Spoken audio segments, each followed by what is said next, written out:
Here's up, guys. John here. 1 out of 3 Americans are now behind on their rental payments. More Americans than ever are struggling to pay their rent. Nearly 1 in 4 Americans are struggling to pay their rent. 4.1 million people are scheduled to be evicted inside of the next 60 days. Eviction filing rates are soaring. The number of renters facing eviction in LA is skyrocketing. The record number of evictions the city of Denver is heading towards. The average weekly filings are more than 50% higher than they were before the pandemic. In a market like Miami, 60% of the entire city of Miami that's renting an apartment are now behind on their rental payments.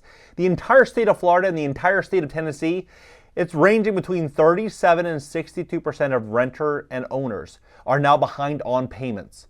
Think about how bad this situation is. We're walking into a scenario that's going to make 2008 and 2009 look like a walk in the park.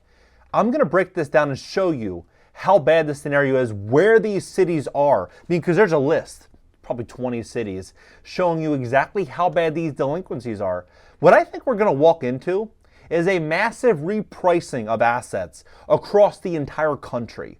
Because many people look at multifamily and they say, you know what, look at the net operating income. How much money does the building bring in? What are the expenses? And they'll look at the cap rate and kind of get a general idea of what they think the property's worth. You know, and they'll say, that's what I think it's worth. But what happens when you have 30, 40, 50% of people unable to pay rent at these current prices? Well, it's going to mean a major discount on that value. What happens when insurance and taxes go through the roof and interest rates go through the roof? That's going to impact the value. And what happens when you have 20% of all of this debt refinancing this year?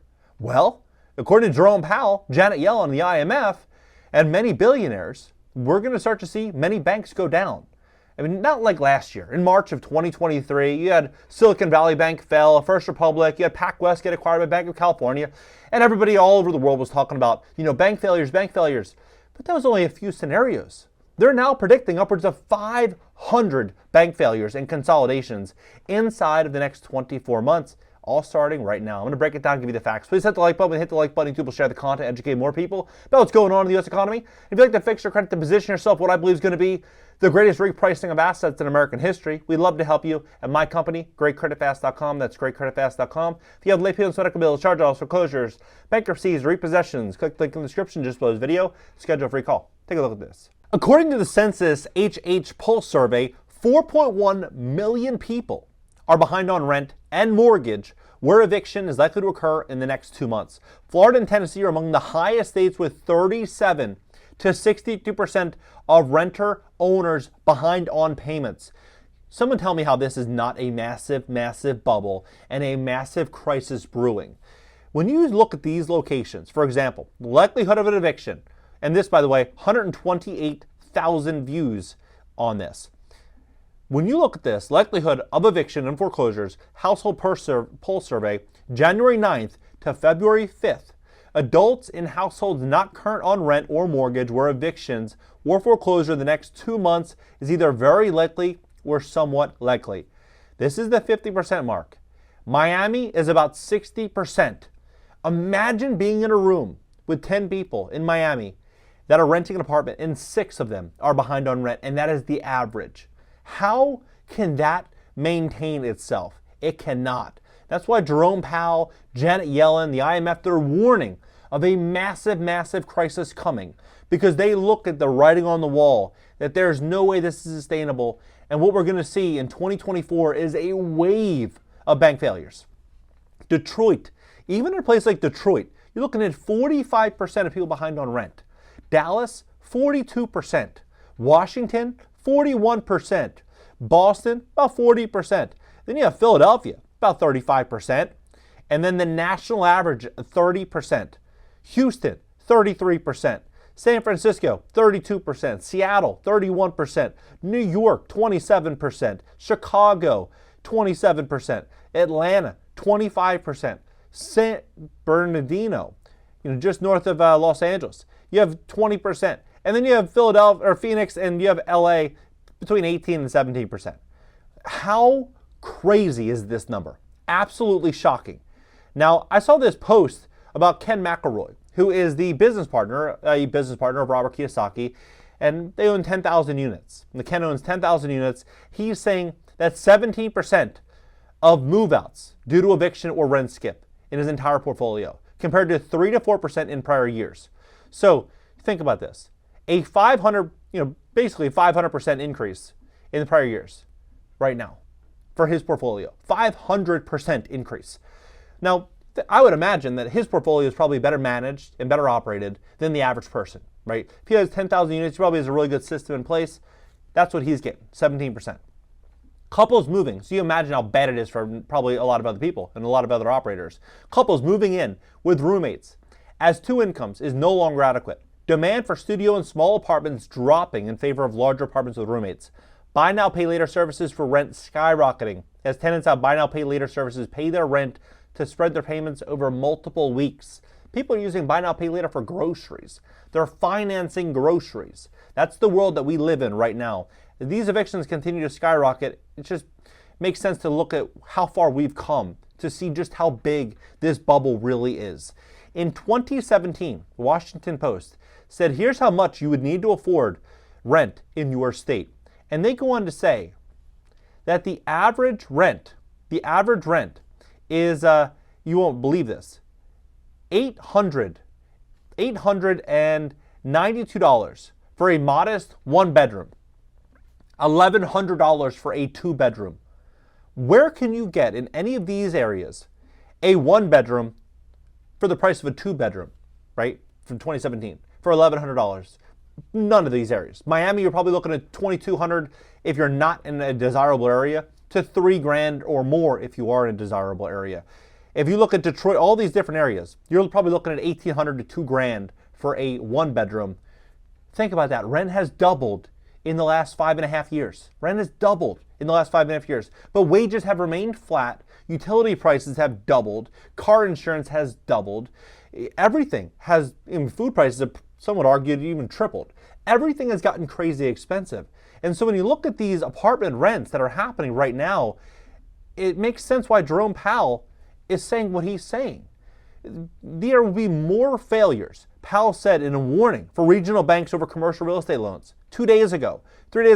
Powell warns commercial real estate woes will lead to bank failures. This is a problem that we'll be working on for years. There will be more bank failures caused by commercial real estate 3 days ago. Because this is what's going on. 2/3 of all of this debt on all of these properties, commercial real estate, multifamily real estate, is held by small regional banks. These deals, multifamily, they're priced primarily based on the income. The net operating income divided by the purchase price will give you a cap rate. That cap rate gives you a yield. Investors will buy these properties based on this yield. And if rents are only getting collected, 50% of the time, is what's the real yield of that property? What's the fair market rent? What could a landlord really get for that property? It's debatable. And since it's debatable and it's not set in stone, there's additional risk being taken by the acquirer, by the person that's going to actually buy that property. And they're not going to buy it at today's values, not as property insurance is skyrocketing, taxes are going up, borrowing costs are going through the roof. No. They're going to be buying this based on a massive discount value. They're going to want a big discount factor taken in. And when you have a situation and a scenario like what we're in right now, where $929 billion, 20% of the entire $4.7 trillion outstanding commercial mortgages held by lenders and investors will mature this year, 20% of this debt is coming due this year. And 2 out of 3, 60% of that debt is held by regionals. It's going to be an absolute bloodbath. That's why when you have Barry Starlett, he's one of the biggest investors in real estate in America. He's bought and sold over 180,000 units in America. He owns Starwood Capital, the CEO of Starwood Capital. He's saying they're going to see a $1 trillion in overall losses. Right here, Barry sees $1 trillion in losses for office real estate. Look, Starwood, they're down 75%. He says that it's crushing industries like commercial real estate. He's saying $1.2 trillion in losses for office. You look at this scenario, and then you add in this final nail in the coffin, which is the ending of the bank term funding program that happened today. It unfolded today, meaning that it removed the lifeblood, the life support, the life raft from these banks. they have no further access to this liquidity as of today. So what's going to happen? Their banks are going to have less liquidity, they're going to have more losses, and interest rates are not going to get cut anytime soon because you look at the numbers. Look at what's actually going on in the economy. They're saying inflation is going up and that the job market's strong, and they're saying that they're not in a rush to cut rates anytime soon. So what's going to happen? They're going to be pushing real estate off a cliff. That's what's going to happen. And you have to take into consideration what happened in the last few years. The last few years, you had people taking advantage, at least so they thought, of record low interest rates, borrowing as much as they possibly could across their portfolios. But now, when they thought the rents are going to go up 20, 30% a year, and now half of their tenants aren't paying, or 20, 30, 40% of their tenants aren't paying, and their costs are continuing to rise, they're going to be walking into a financial hardship. That's what they're going to be doing. And so what I think is going to happen, 2024 and 2025 is going to be the biggest period of property repricing we've ever seen before. It's going to make 2008 look like a joke. So if you are planning on investing, taking advantage of this massive wealth transfer, make sure you have stable income is going to be so important. Banks are going to want someone that's going to be stable, cash in the bank, very little to no debt in terms of credit card debt, personal debt. You want to make sure you have very little to no consumer debt. And you have great credit, outstanding credit, ideally around 800. You want to have exceptional credit.